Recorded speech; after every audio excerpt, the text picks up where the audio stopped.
Здравейте, аз съм Ева и днес искам да ви разкажа в няколко минути какво представлява Theta Healing, как работи и с какво помага, тъй като с доста хора в салона си говорим по темата и често ме питат какво представлява, как помага, като честно казано се опитвам да го преразкажа с думи, понякога ми е трудно, повече давам примери, тъй като това е инструмент за вътрешна работа, с който се преживява. Не, че не може да се разкаже и опише, може, но преживяването не може да се сравни с разказаното. Та всъщност за това днес искам да обобщя в няколко думи какво представлява той. Theta Healing е енергиен метод и инструмент за вътрешна работа с нашите убеждения. Този инструмент ни позволява да стигнем до дълбокото си подсъзнание, когато позволим на мозъка да достигне тета вълни. Това е определен режим, така да се изразя, в който изпада той и тогава съвсем лесно и безопасно и безпроблемно ние достигаме до доста дълбоки нива на нашето подсъзнание. Лека медитативна форма. Не лека, дълбока. Лека я наричам аз. Когато позволим мозъкът ни да влезе в тета, получаваме този достъп и стигаме до дълбоки убеждения, в които сме вярвали, че са наши. Те са имали своята функция, пазили са ни, били са в някаква степен, може би, полезни за нас, но към днешния момент по-скоро ни създават пречка, блокажи и задържане на емоции. Това често води до отдалечаване на мисията ни, за която сме тук. За което, когато си мислех да се включа и да ви разкажа, ми изкочи в съзнанието едно филмче, което се казва Wish. Ако някой от вас го е гледал, анимационно е. Мисля, че около преди година-две беше така станало популярно. Ще се сети какво имам предвид. Как помага и в какви ситуации всъщност помага този инструмент за вътрешна работа? Основно правило е човек да си позволи и да бъде в готовност осъзнато да се изправи и да се освободи от свои стари страхове и травми. За някой ясно си дава сметка, за други дори не предполага. Всички сме така. Така сме устроени просто. Когато си в усещане на липса и посока също, застой, дори замръзване в действията, както знаем, има 3 основни ситуации: бий се, бяга или замръзни. Има доста хора, обикновено може да ги сменяме в различни етапи и ситуации, но когато сме в това състояние на трайно замръзване, Theta Healing е един метод, който така доста добре помага по безопасен и, бих казала, щадящ начин, след което доста разширява. Също така, ако саботираш случването на положителни и приятни събития в живота, също е добър вариант за позволяване на случване на тези неща, защото ние, хората, често правим и това. Или определени хора в определени ситуации и етапи в живота си саботират съзнателно или подсъзнателно желани събития в живота си. Също така, ако си в преход или си на кръстопът, дава ясна посока и едно от най-важните, може би, неща за мен, които съм видяла и разбрала, е, че винаги показва истината. И че там мозъкът почти винаги се опитва да заблуди, да изиграе другия, съответно тета практика, но полето трудно се лъже. полето показва това, което е в действителност и за това се влюбих в този инструмент за работа. Също така, най-вече помага, ако се чувстваш готов да позволиш да изградиш постепенно съзнателна увереност и да си позволиш повече любов и милост към самия себе си, тъй като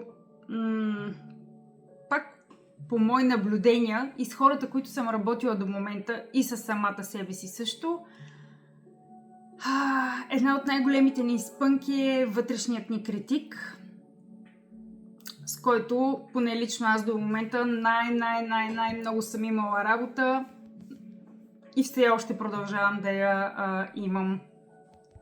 Затова всъщност този метод много помага за сдобряването на себе си със себе си, ако мога така да се изразя.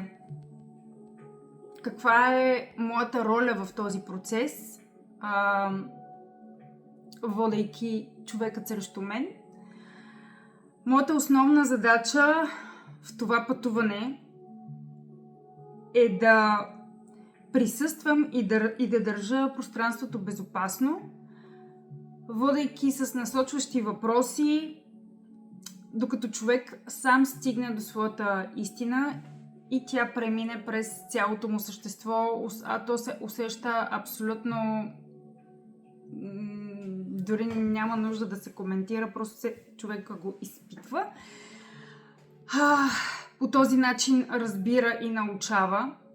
Съответно, отново там няма как да излъжем тялото си, просто да изкажем някакво убеждение и да си мислим, че е истина, защото много ясно човек усеща кога го смята за да и кога е всъщност не.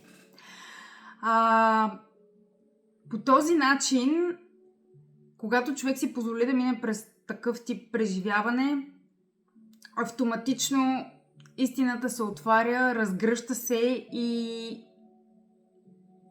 човек се разширява. По този начин се дава пространство за новите неща в живота и тези, за които всъщност сме дошли и искаме да случим.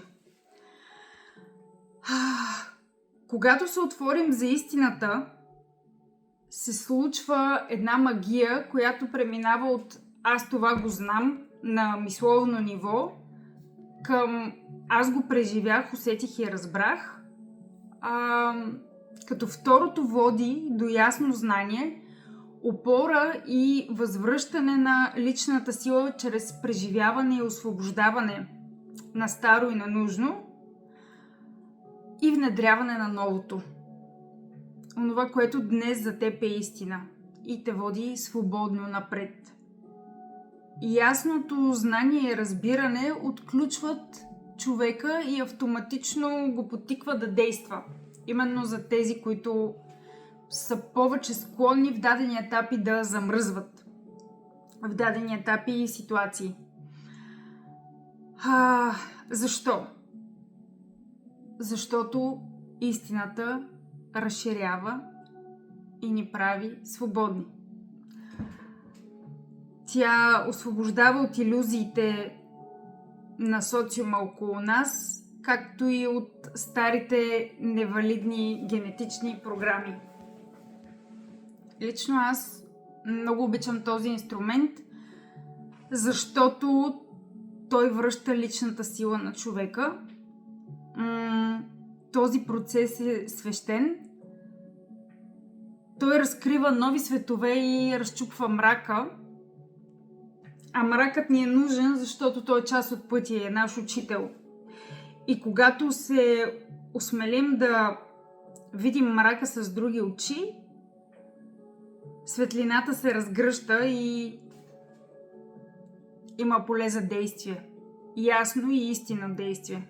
Бих казала дори и триединно.